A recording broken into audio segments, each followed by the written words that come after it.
दरअसल वैक्सीन से पहले ऑक्सीजन पर भी देश में त्राहिमाम मचा है और ये खबर आपको ज़रूर देखनी चाहिए। इस बार कोरोना की इस दूसरी लहर में लाखों लोगों को ऑक्सीजन की ज़रूरत पड़ी है। ऑक्सीजन की वजह से बहुत से लोगों की जान भी गई है। पूरे देश में ऑक्सीजन के लिए हाहाकार मचा है।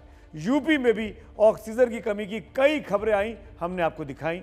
अब उत्तर प्रदेश सरकार ने इस कमी को दूर करने के लिए एक रणनीति तैयार की है, ऐसा दावा किया गया है।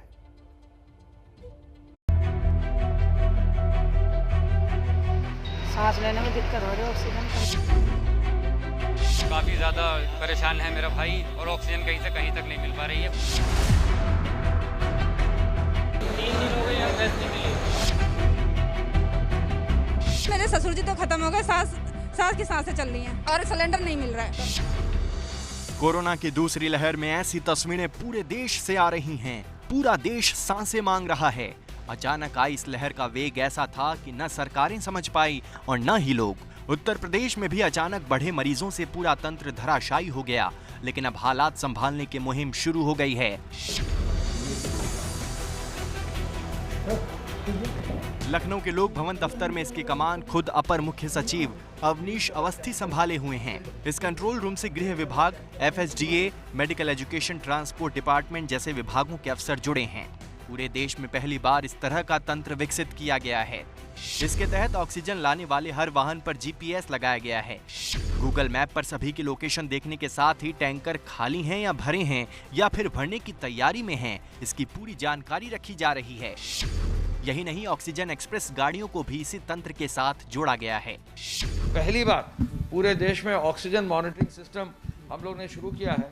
माननीय मुख्यमंत्री जी ने इसको जो है इनॉग्रेट किया था लगभग 6-7 दिन पहले। पहली बार GPS लगाकर जो ट्रक हमारे पूरे प्रदेश में घूम रहे हैं और अन्य प्रदेशों तक जा रहे हैं, उनका जो है उनको हम मॉनिटर कर रहे हैं। तो ये चीज़ हम लोगों ने DMs को भी दे दी है कि वो भी मॉनिटर कर सकते हैं। तो इससे बहुत फ़र्क ये पड़ता है कि हर आदमी को मालूम है कि हमारा ट्रक कहाँ है।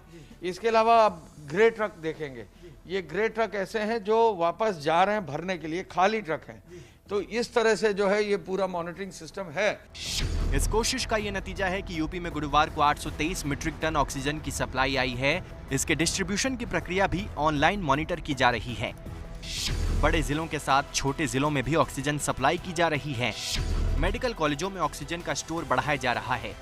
टैंकर्स की कमी को देखते हुए ग्लोबल टेंडर भी किया जा रहा है।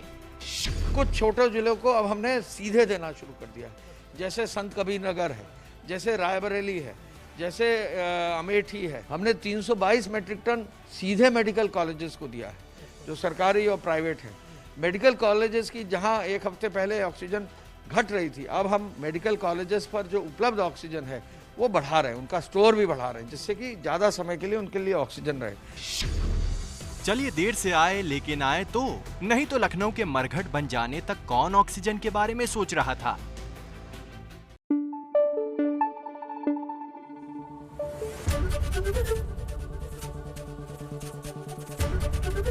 ABP न्यूज आपको रखे आगे।